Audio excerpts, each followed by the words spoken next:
So, welcome everyone. Joseph is going to talk today about Reaper, and he is a total convert to Reaper. He really enjoys it, and I'm going to enjoy hearing him talk about it today, and I'm sure you guys will too. So, Well, I hope so. over to you. Well, um, Reaper, as you may or may not know, is a digital audio workstation. That's the official name. And there are many digital audio workstations. Reaper is just one of many. There's the Pro Tools, which is the most expensive. There's Logic from Apple. There's Ardour for Linux and Windows and Mac. And Hindenburg is a digital audio workstation. And they all share some of these and most of these functions. Now, I call it moving from Audacity to Reaper because Audacity is not, in my opinion, truly a digital audio workstation. What I think Audacity is, and for the freeness, this is what it is a multiple single track audio editor that in its day was really good, and it still has some functionality and such, and there are people who love it. How many people here use Audacity? Just raise your hands. Okay. Okay, she did. Well, that's good. And I'm not here to put Audacity down. I don't use it at all anymore, but yet I was there when it came out with version 1, and it had quirks then, and it has quirks now, just different quirks. Whereas how I got to Reaper is a little bit of an interesting story in the sense that I'm always looking for something better. I don't get attached to a particular tool just because it's a tool that I used for a couple of years or a couple of months or many years. And I'm always searching the internet, and I'd type in audio editors and I would get these and I'd look at them and go, well, is this better tool or a worse tool or equal tool? And this was actually recommended to me by a coworker at KSVR who had gone to a school to learn audio editing. And so finally I got to it, and I gradually over time found it a very good program. So I'm going to share the screen. Let me pop this up. And Joseph, while you're doing that, can Yes. I ask? I know in the past you enjoy it when people do give and take during your presentation. Yeah, Do you there's want only a to do few that people again? here, so if people want to ask Okay. questions, Or if you let's prefer, say do it at the let's end. at after each topic, I'll ask for questions. Okay. That seems like a reasonable thing. Okay. Okay. So I'm going to share the screen, and everybody can see this. Okay. So the first thing I want to talk about is I consider one of the most important things a digital audio workstation does, and Reaper, as I said, does this, and that's called non-destructive editing. In audio editors like Audacity, Ocean Audio, and many single track audio editors, they are what is known as destructive. You pull the file into the program, you do the editing, and then you save it, and you quit, and you come back, and you can't change it and put it back the way it was. You have to save iterations if you want to do that. You go back and you say, well, that's not the editing that I wanted to do. I'll have to go back to iteration 1. And then you re-edit it, and then you save it as iteration 3, and so forth and so on. In the early days of Audacity, when it was tended to crash, I would always make sure to use the word edit to the final, to the Audacity project file, just so I never touch the original. So, so what I mean by non-destructive, I will show you. So let's say I get rid of this, well, actually, let's say I slide this in so that I now edited it so it's down, and I save it, and then I quit Reaper, and then I can come back later and open up Reaper.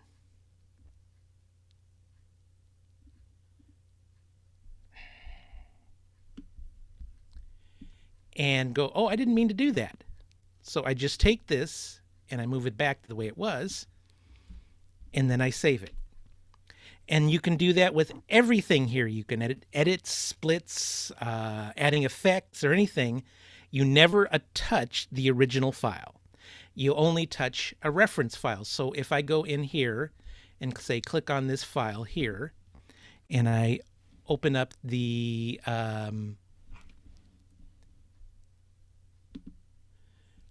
source properties, you'll see it's pointing at this file, and this is never touched. It's only referenced, and this is sort of a layer on top of the file that changes all the whatever I do to it. And that, in essence, is non-destructive editing. So you can always go back to the way it was, or you can always change it to make it better. Any questions?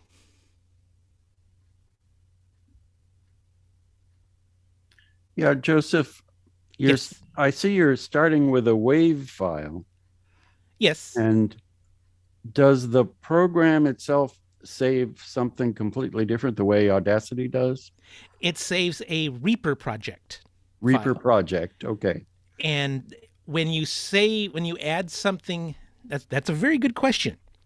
So I will show you, when you add something to a Reaper file, it creates the reference. It's called a respeaks file, or a peaks file, Reaper peaks file. That is the reference that the program goes to see what you've done. And it always that's where the saves are for what you've done to the waveform.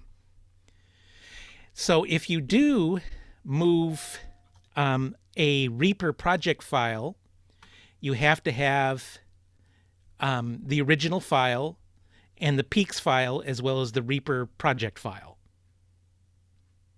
But you don't have to have the peaks file. That can be rebuilt just based on what you did in Reaper. So you just need basically the Reaper project file and the original audio files. Did that answer your question? I think it makes it more clear. Yeah. Okay. I know what Reaper does, and they've sort of changed this. I was reading about this. It used to be they chopped up all the audio and put it into a little folder. Now they just put it. I think they put it in one large unchopped file, but it's still cut up.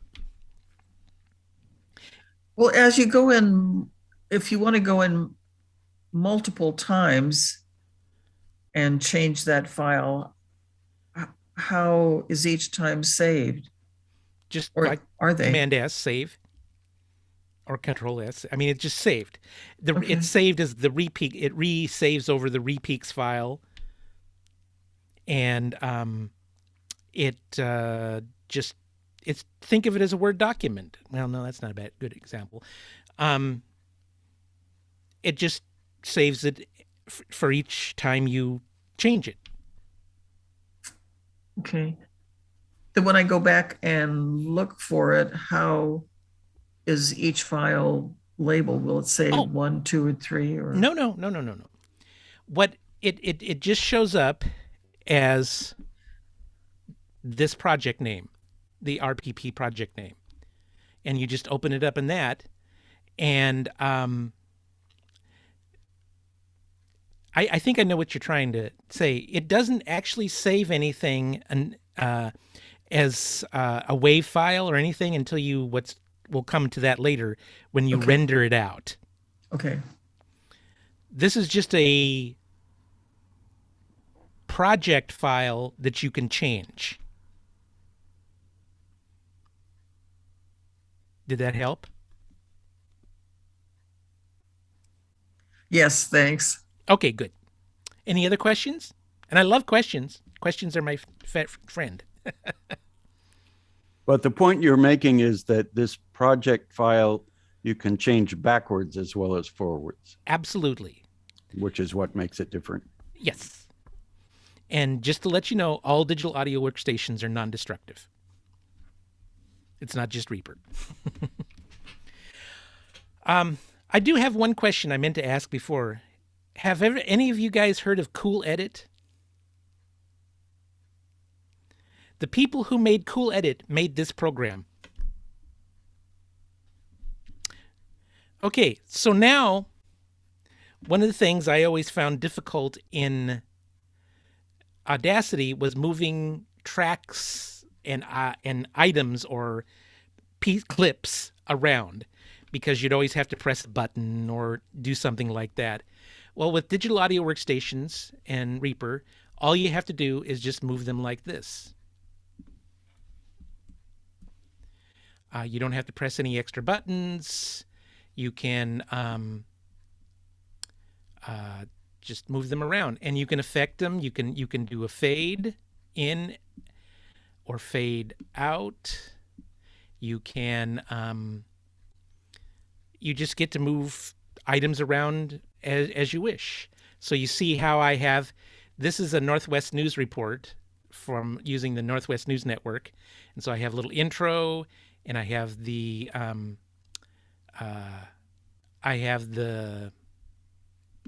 first, and I have the first intro to the news piece, and they had me put in a actuality between, or soundbite between my introduction, my lead. And so here's the actuality, the soundbite, then the intro, and then here is the news piece, and then over here is the end piece where they wanted me to say, stay tuned till tomorrow for part 2. So it may sound like a simple thing, but it's really a effectively simple thing that you can just move things around. Any questions?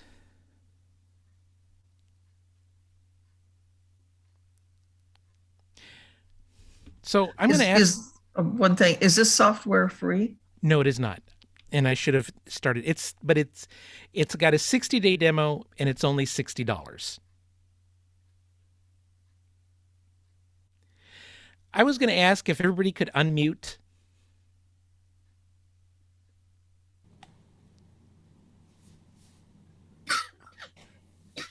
Thank you.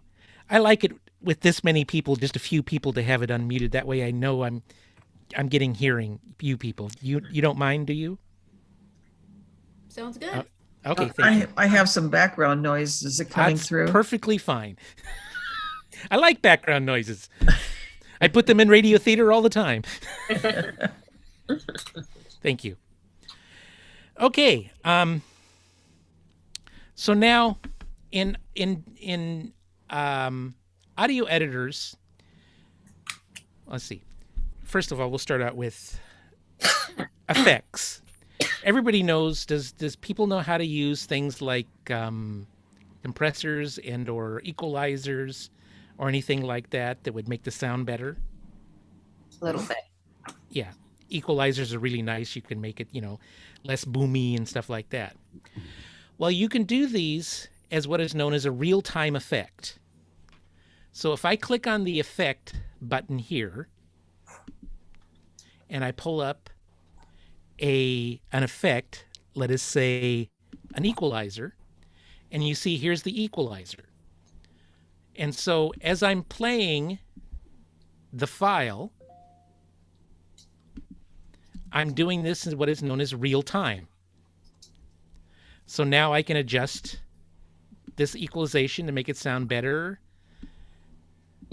and so forth and so on. And so until it hears good.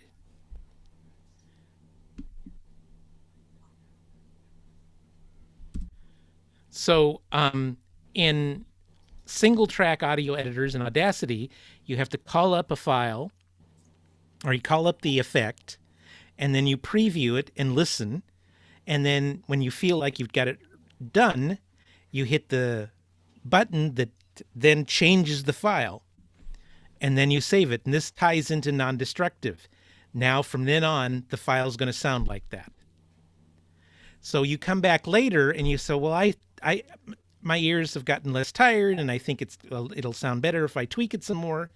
You can go back and tweak it, or take it off, or try another equalizer, or compress it, or if you want to add a echo to make people sound like they're in a cave, you can do all that. But it's done in real time as you're listening, so you can absolutely make sure that it's what the effect you want. Any questions? You're at your soundboard. Yes, it's kind of like being at your soundboard. I have a question about Yes. compression, because I'm not sure I quite understand what compression does, but I've heard people say, well, this was compressed just perfectly and this one was over compressed, etc. So can you give a little explanation either now or later about the mysterious compression thing? Ask Stephanie how complex compression is. Yeah, I did a private tutorial with Joseph, and it's very in depth. Maybe, I don't know, we talked about you maybe doing a different tutorial on that. You might have to do it in bits, right? Because there's even layers of the story of compression. Yes. I might actually think about just doing one-on-one sessions with people who are interested. Yeah. But basically That's what nice. compression does, and let's see if this helps. Compressions change the dynamics of the file, making all the sound the same level of loudness. So if you have the 1812 overture, the quiet parts are as loud as the booming cannons. Got it. Okay. That's but an it- adjustable parameter. They don't have to absolutely. be as loud, but the loudest parts can be not so much louder than the quietest part. That's true. You can started. do the reverse too. You make the cannons very quiet. Would that be an expander at that point? Possibly. Okay. So thank you for that question, though. I'm always interested in trying to figure out how to explain compression in as simple as possible way. So then, one of the nice things I really like about Reaper, and I'm not sure about other digital audio workstations, but I do know Reaper does, and that's called templates. Now, this is very much like Word or Excel, where you can create something, then you make it a template, and then you hit the button, or you hit the open, and it says open template, and it pops up with what you want to start with. All the fields filled in, all the things,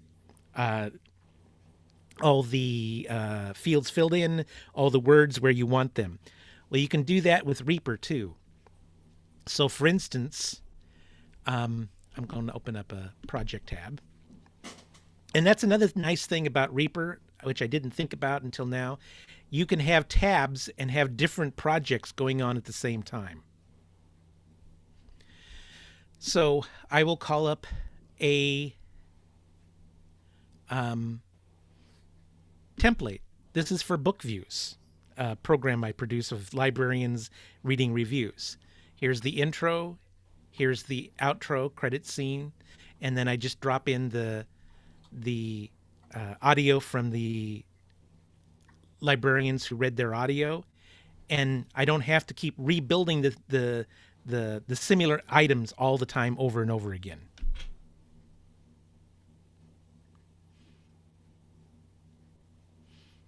And you can save the templates by going into project templates and saving. And if you want to change the template, you just save it and then overwrite the old template. You don't have to keep renaming them. Any questions? Okay. So earlier I was asked, what do we do when we have we're done with a file, and how do we save it so other programs, other people, the radio station can play them back?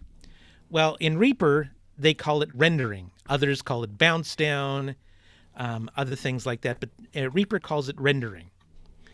And so when you go to the render, you can, before I say that, one of the things you have to do is you should save it in a project file folder. And that way, when you render it out, you should always save it beforehand. It'll save, it defaults this way, into the folder where the project is. And so you have the name, you have where it's saved, mono or stereo, what you want to output it to, WAV, AIFF, MP3. And then this is something that recently added, which was really nice. You can do a dry run and see what it's going to look like. And it'll show you clipping, if there's any clipping, which will show it in red. And then you can go back and fix it. And then you run it again. And it gives you little stats here, so you know how, there's like one peak is at 1.8. It's RMS 20.7 and LUFS 20.3. And then you go, okay, that's ready. And then you just hit the render. And if you've already saved it, it'll overwrite it, or you can increment it. So if you don't want to overwrite something, then you can just use an increment file name. It'll just add a number 1 to it. So I'll overwrite it. And now, I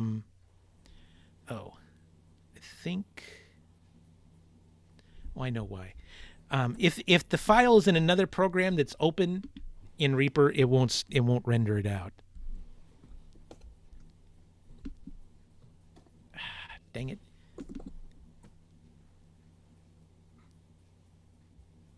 Okay, so we'll do the render.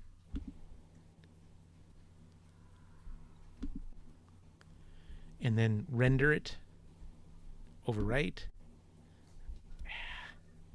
You didn't see this before. This is what it looks like when it's in, this is what it looks like when it's in dry run. If you don't see anything on my screen, let me know so I can move it.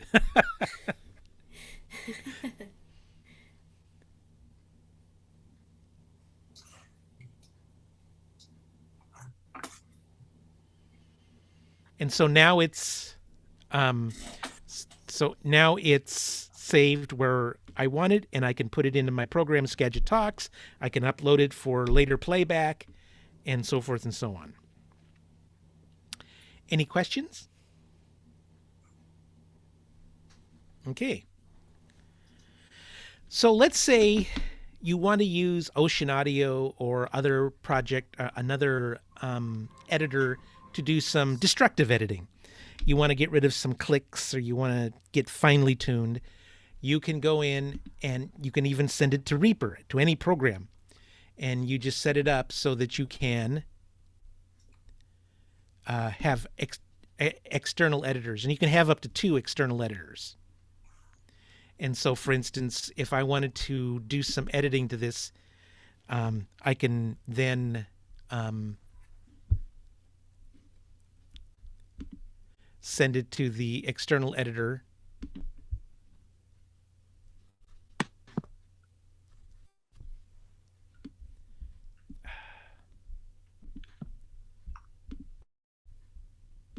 Sorry for all those windows.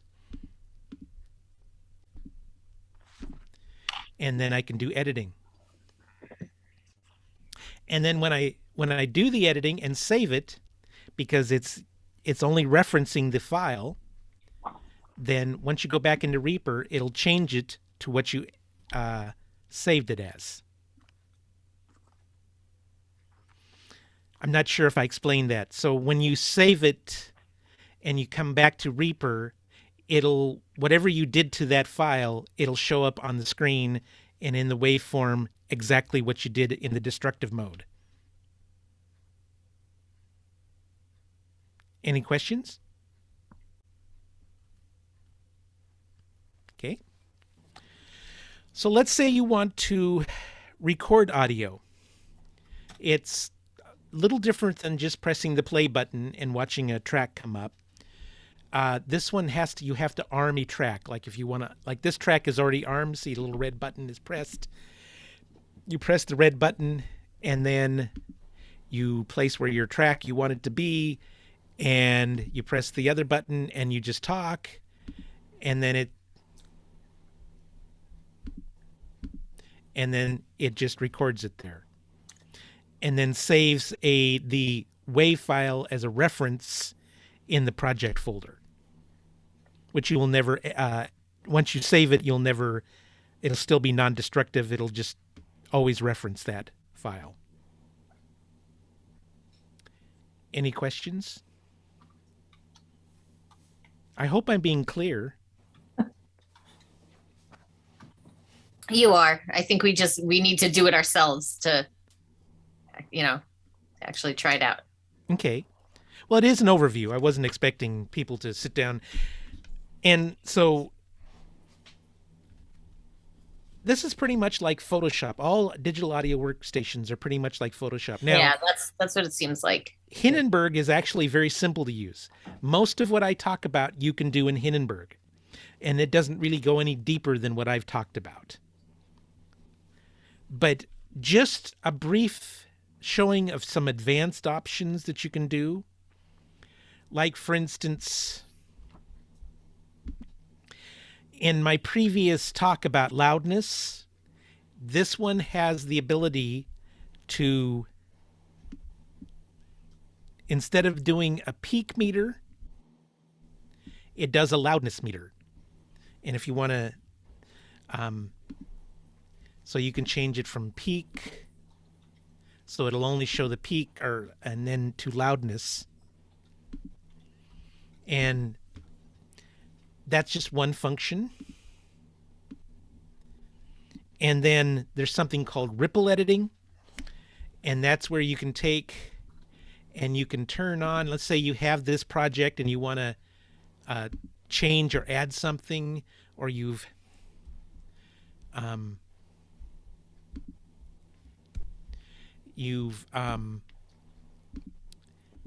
can ripple edit. What that means is you can move, say, this item here, and everything behind it moves in the same relative way. Or you can do the whole entire file so that if you want to move this item, all the rest of it stays behind it in the relative setup. And that's just ripple editing. And then there's automation, which is if you click on this button here and you click on volume, this is sort of like the envelope tool in Audacity. This is the volume tool, and you can add points.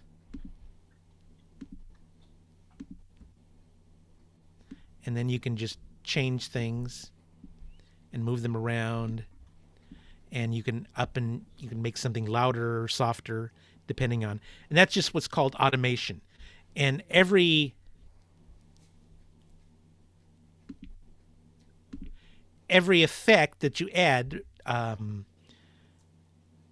has an automation line that can create whether it's more or less equalization, more or less compressor. And again, this is just 3 samples of a deeper dive into Reaper.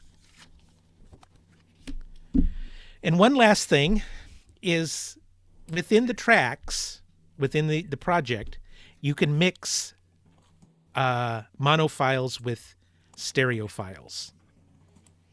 So if I wanted to put a stereo file on this track, it won't choke. And it will either render out as mono, depending on what you want to do, or it'll render out as stereo, depending on what you want to do. So if you have a mono track, you can change the sound to stereo? Yes, actually, by the render, if you make it stereo, it won't be stereo as in a real stereo. It'll just mean 2 tracks mono. Or you can take a stereo file, like some of the Northwest News reports come in stereo, and I just plop them in there. And since I render everything as mono, it automatically turns them into a mono file. But I know in my past, Reaper or Audacity has always had a trouble with mixing stereo and mono files together. Am I incorrect? No, that's right. It makes you go back and convert one or the other so they all match. And so that's pretty much why I like Reaper and why I think it's a faster, more efficient way of editing audio if you're doing a little more complex audio editing. If you're just doing, say, like you're reading a PSA and it's not going to have any background music, then use Ocean Audio, Audacity, a single track audio editor, because that's all you need. If you add music, you can put the music in the background as the bed, and you can use the automation volume tool and make a bed in out. And it's a simpler and easier way. You can move things around. So pretty much, unless there's a lot of questions I'd like to answer, this is my... So what you were just saying about using a music bed, does it do the equivalent of Audacity's AutoDuck? Or do you actually have to do that manually? I believe it does not have AutoDuck, but I've not been fond of AutoDuck myself. And to ask about something that Audacity does not have, does this have a de-esser function? It has. Good question. So let's go to the FX and let's remove add.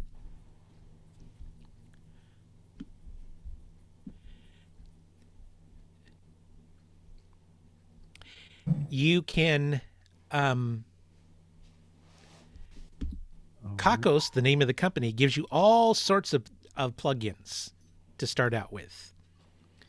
You can use Equalizer to do de-essing, and then you can add other plugins. If you're on an Apple, there's some automatic plugins that it puts in, and I don't remember if it has a DS, but I use Isotope from Isotope, and I have these plugins. So if you need a de-esser, it's really easy to add a plugin to de-ess.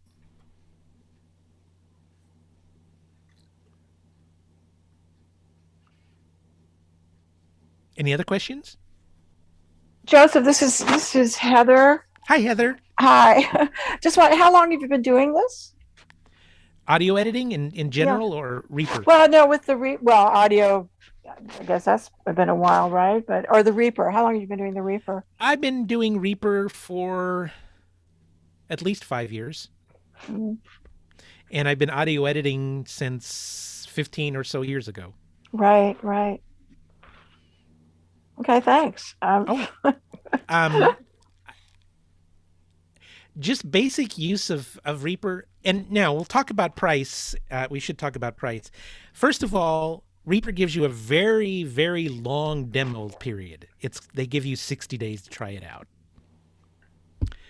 And when the demo period is up, they actually don't do anything but nag you. And the nag comes up and says, it's been 5,000 hours since you haven't purchased Reaper. Have you thought about purchasing Reaper? And then it counts down and you're ready to go, and it doesn't save disable or anything like that. So you can actually use it and try it out for a long time.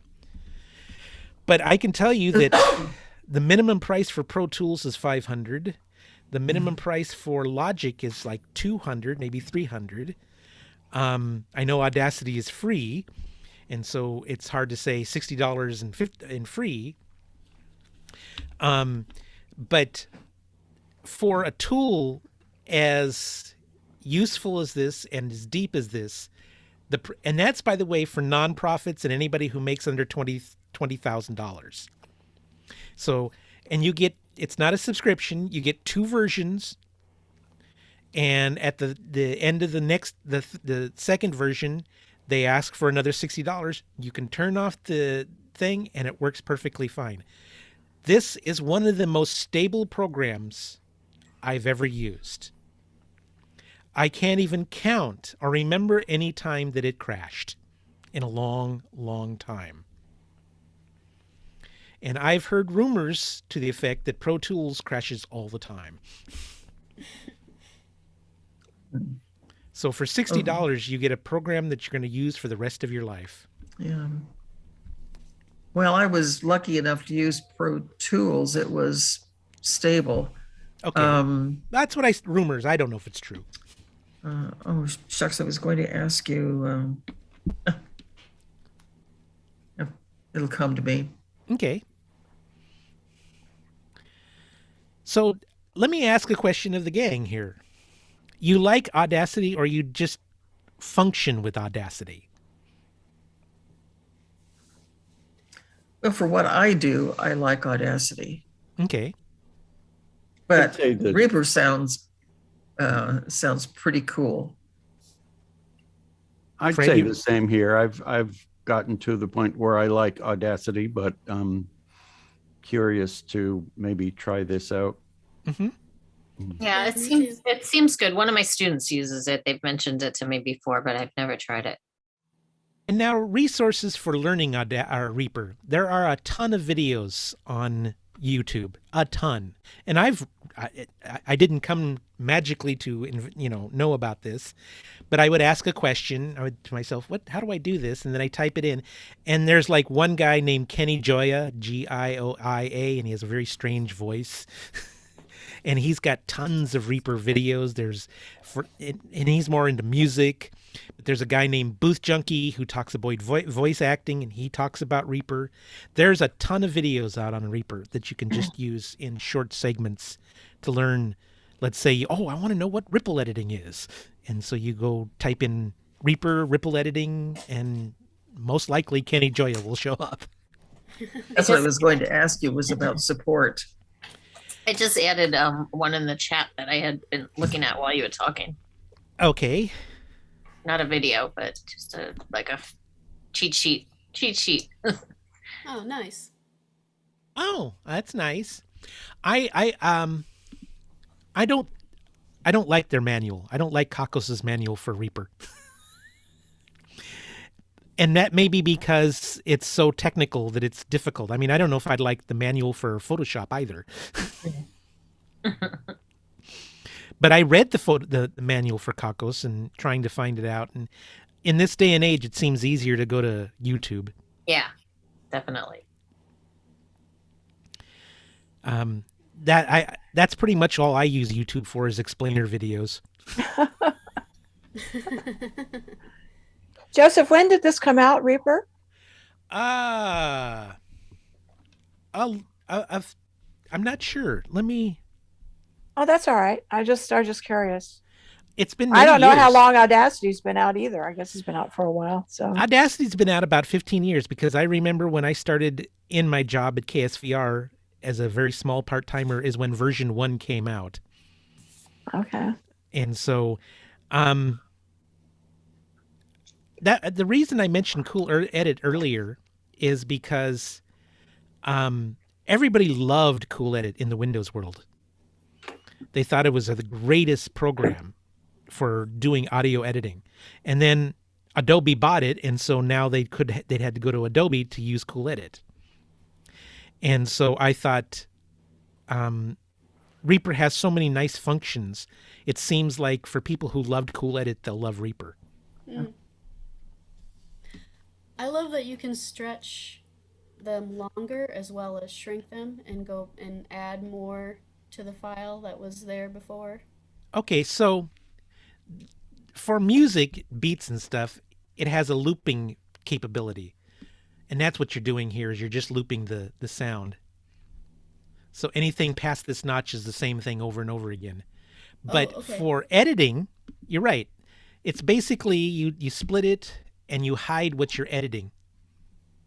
And that's what you're talking about, yes.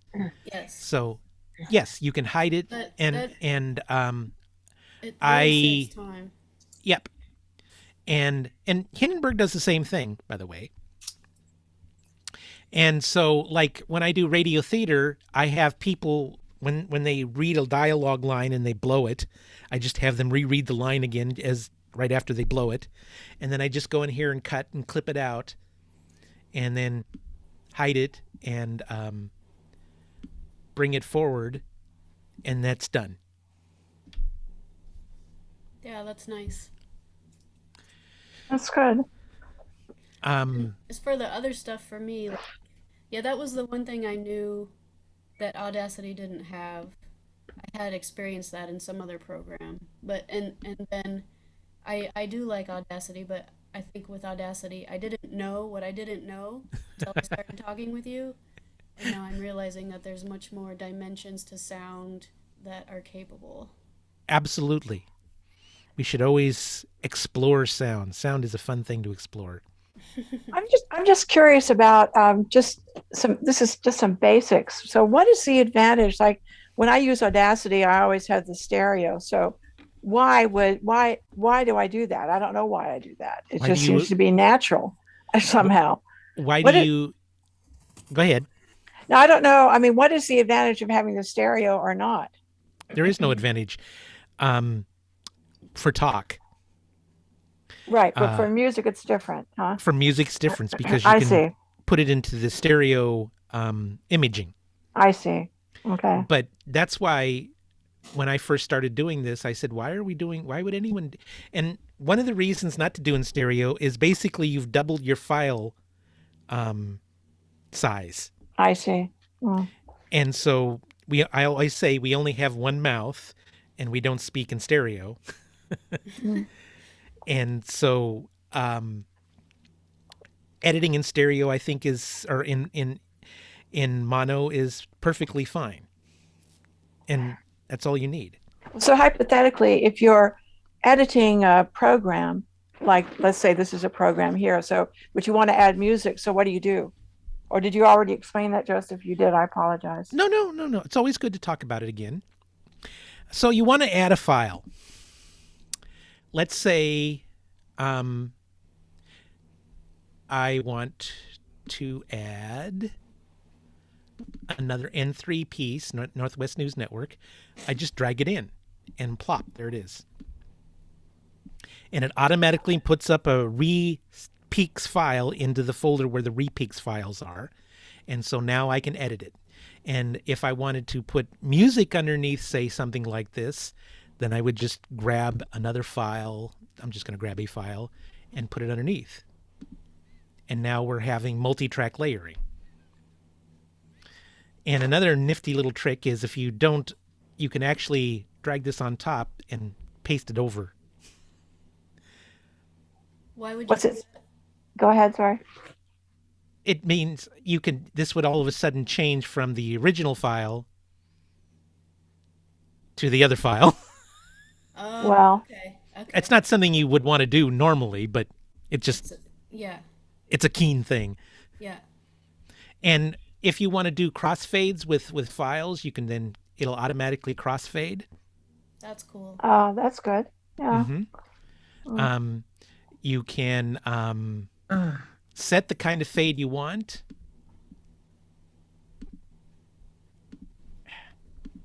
You can go flat fade, this kind of fade, that kind of fade, this kind of fade. So you have different kinds of fades you can do. And whatever happens, you can always say, oh, I don't like that fade. We'll change it back next time. That's cool. But now this music is not stereo, right? Or is it stereo? Or is that stereo? Well, this one Yeah, this was actually a stereo N3 piece. Oh, I see. So that's why the And line is in the middle there, I guess. Well, no, the line is always in the middle. That's Okay. you can actually adjust the sound manually for each item too by moving it up and down. I see. Ah, So if you Wow. have, and you can, a quick and dirty way of split, and then you could bring this down to if it seems like it's too loud. Yep. And so this is a stereo. You'll notice that it's mixed in here and it doesn't care that it's a stereo. Whoops. And so I can even move it into the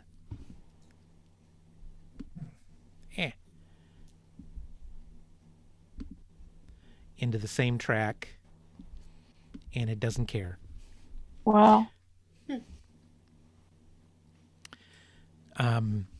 You can adjust the volume of each track here.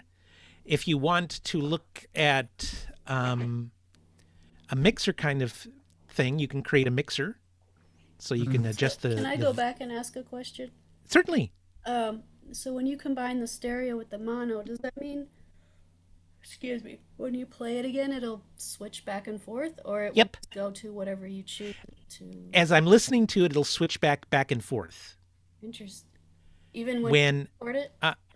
When I render it, I'll render it either as mono or stereo.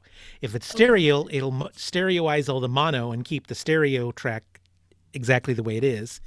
If it reverses that, then it'll monoize the stereo track. Gotcha. Okay. I know, that would be weird. All of a sudden, you hear stereo. Trippy. And you can, you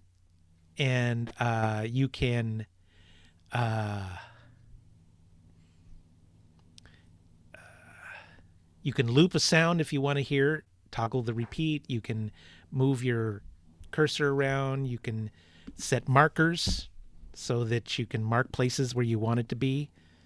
And then you can even change the color of the marker.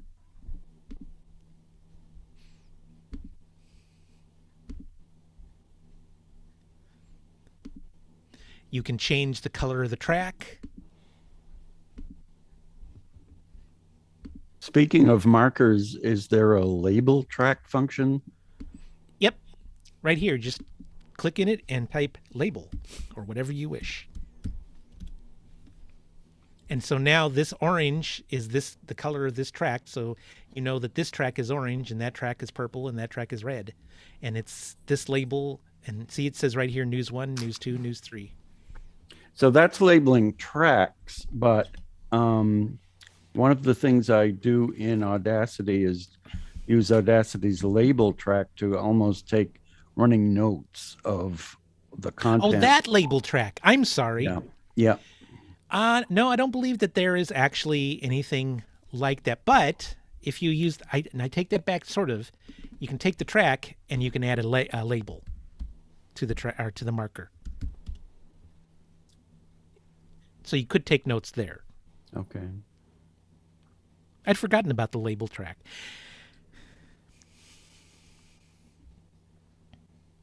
And there might be, I have never thought about it, there might be something you can do, but I'm not sure.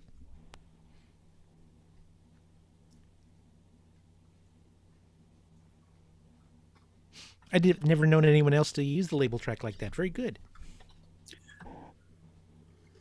Well, when we went due to COVID, we had a 1 hour weekly show, which we used to do live.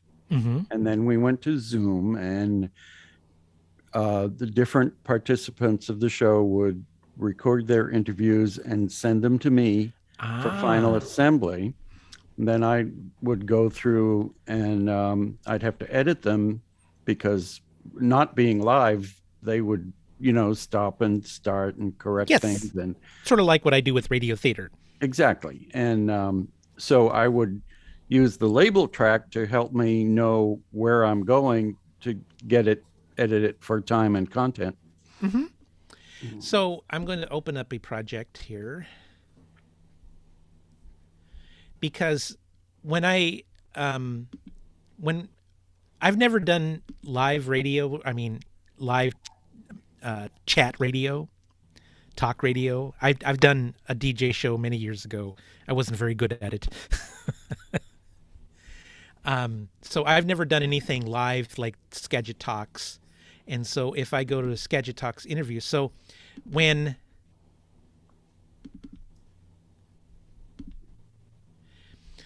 we do all our interviews on Squadcast, which creates 2 tracks, and that's how I piece it together with 2 tracks.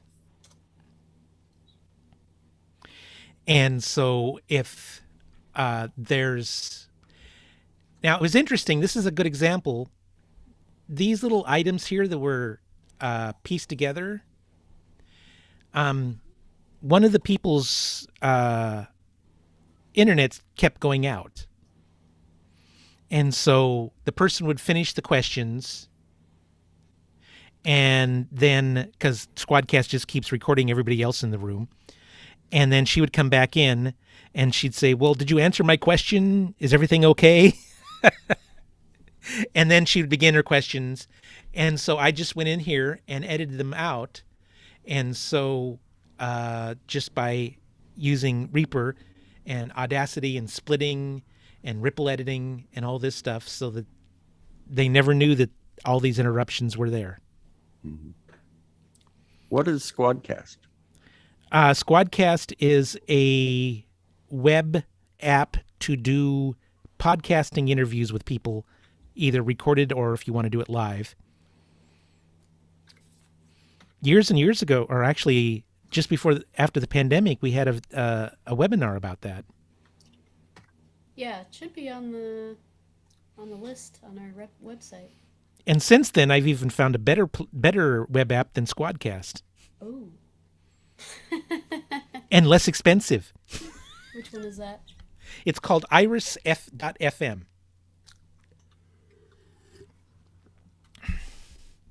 Because I'm always looking for a better tool. If someone came to me and said, Joe, here's a better tool, and I look at it and I kick its tires and I go, you're right, this is a better tool. Bye, Reaper.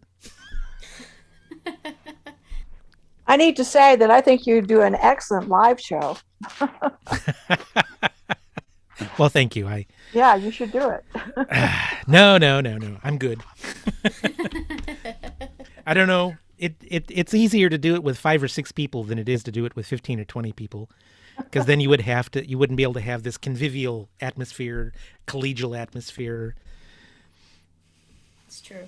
Well, now I want something that will give me an ambient noise background so that when I record something in one room and then record something in another room, the sound is going to be the same. Well, now we're talking real money.